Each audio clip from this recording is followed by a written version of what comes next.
Hello, this is another presentation. We're going to talk about Kokomo 2, which is a model that allows us to estimate the effort, the cost, and duration of any software project, as we saw at the model 1 and number 2.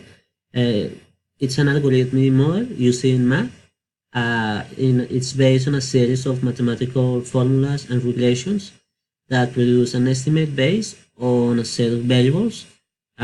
So there's different kind of parameters that we can use in this software or model, which is lines of code written, the capacity of the programmer, complexity of the product, restrictions on execution time, memory, work equipment, and other features or parameters.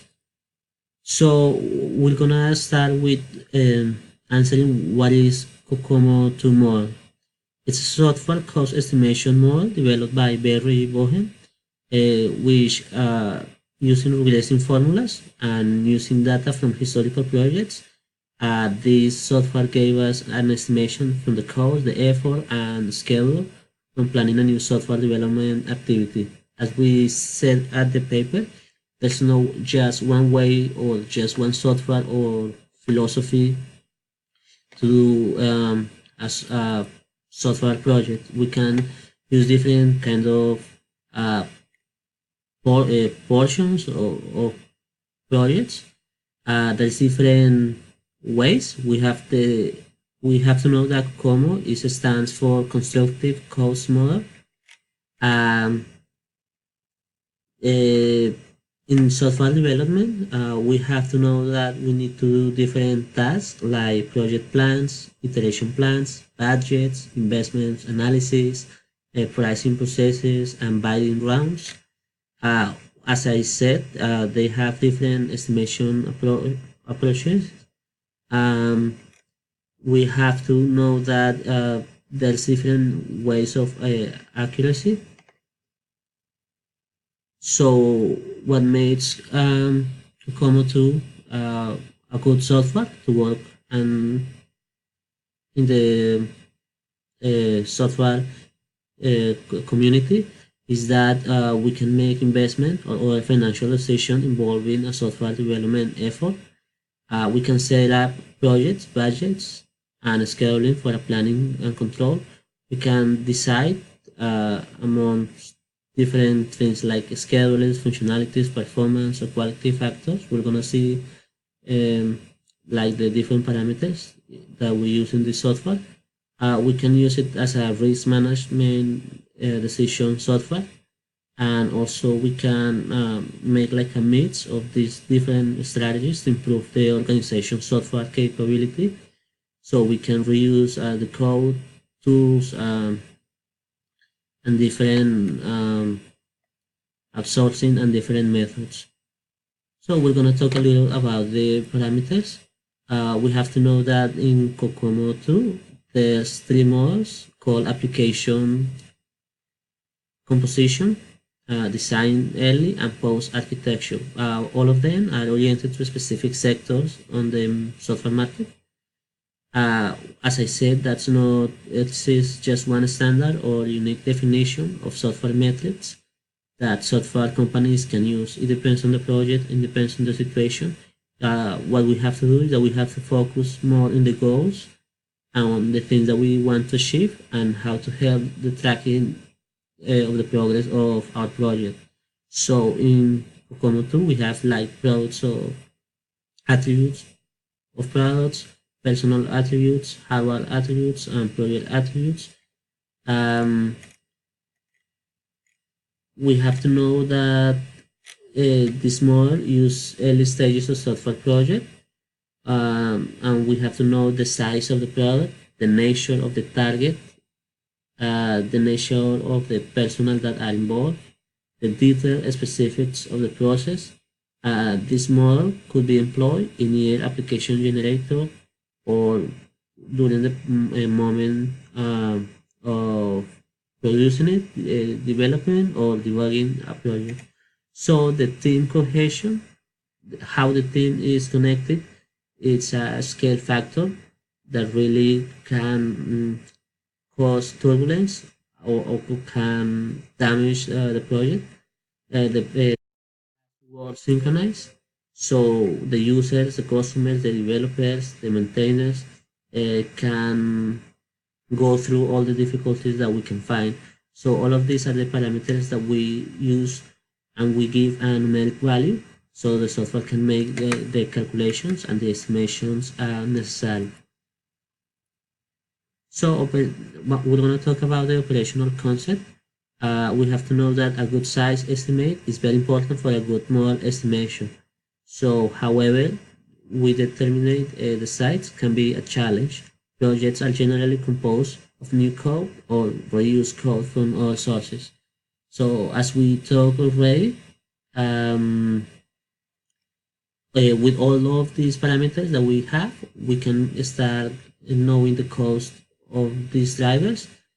And so we capture the characteristics of the software development of this specific project that affects the effort to complete the project itself. So we're gonna be talking about like the effort made by one person and by the team and how it's gonna be extended on time, like by weeks, months. So we have qualitative ratings levels that express the impact of the driver of the development effort. These ratings can range from extra low to extra high, as we're gonna see, as also we describe in our paper. This scheme translates a cost driver's qualitative rating into a quantitative for the use of this model. So currently, the term of effort estimate is used to denotate different concepts. It's not just about time, it's not just about money or schedule. It could be also, we can be talking about communication. Problems can occur because the concepts or what the programmers have in mind that wishes to go, it could be different between all of them. So there's different estimation approaches. The most of COCOA concepts is with numbers, a formal estimations model like big numbers, calculating which of the different parameters that we enter, and also like a combination based estimation, which is like a mechanical combination of different sources, analogies, parametric models, size-based estimation models. So we have to know that Kokomo 2 is one of the most robust softwares in the market right now. So it has the combination of estimation from independent sources, and it's one of the more accurate softwares for software productivity. So the mathematical concept, this one is one of the formulas that I found. It's for calculating the effort of adjustment factor. It uses different formulas, but this one is for estimate the amount of effort and calendar time that it will take to develop a software project. The nominal schedule formula excludes the cost driver for required development schedule. So there's different kind of formula depending on the parameters that we know. The lines of code involved in the project. So we have like estimations models for projects, like schedule estimations. We express these efforts as persons per month. So a person month is the amount of time which one person spends working on the software development project for just 1 month. So this goes from the determination of a product's requirement baseline to the completion of acceptance activity. So we know and certify that the requirement was completed. So in Kokomo 2 evolves, we had more extensive schedule estimations, more reflecting different classes of processes. the effects of applications, uh, compositions, and capabilities, and the effects of alternative strategies such rapid application developments. All of these are different features of the software that we can use. So this one is an algorithmic model of software code. So we introduce the parameters, we give like a ratings in a numerical way with the regressive and numerical formulas. They found a way to know the cost of the time, effort that the team has made doing a software. So we have the different cost drivers, the different parameters that we have to know at the beginning of the project. So we know and we enter all the data necessary so we can do a good estimation. So we have to know some considerations in using this model. Kokomo 2 has been developed to be usable by projects employing either waterfall or spiral processes. So this is like the way we're gonna work, the way the team is gonna communicate, the way the team is going to organize. We already know a little about the waterfall and the spiral work in software development teams.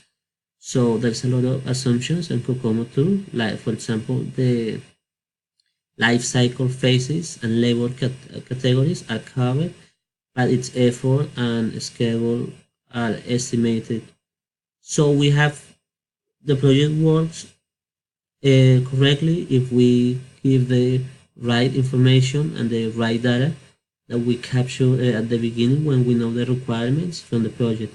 So it is important to be aware of the limitations of the project as itself, and we have to know the limitations of each traditional approach to measuring software development productivity. So we have to know more than uh, the project as the client is giving it to us, but also the limitations that we have as a team and that we have as talking about software and hardware. So the difference of estimations accuracy of different estimations and more suggests that there is not just a best approach, as I said before. So it's just relative the way you can use a model to compare with others, and it depends a lot in the context and the maybe the size that we're talking about of the software. All factors important to understand is the communication of the results of one approach.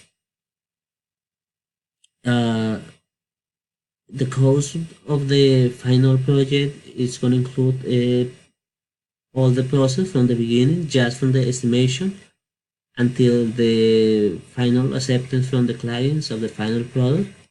So we know the client is um, happy, satisfied with what we have developed. So just some parameters that we always have to have in mind is like the size of the application database, the complexity of the product, the runtime performance constraints, the memory constraints, the required software, uh, the experience of our developers, the programming languages that we have used or that we're gonna use. We're gonna know. We need to know the software tools that we use. And how our team have worked in different projects in the fall. So there's at least 15 attributes that we receive and we rate in six different 6-point scales from very low to extra high. This is just based on the importance of the value, and we classify it as the effort adjustment factor, as I already mentioned. So we're gonna give a classification for each of them. The the time, the effort, and the results for our project. So more of this, I show it on the paper in a case base on a project, so we can apply the concepts of Cocoa or Kokomo 2. Thank you very much.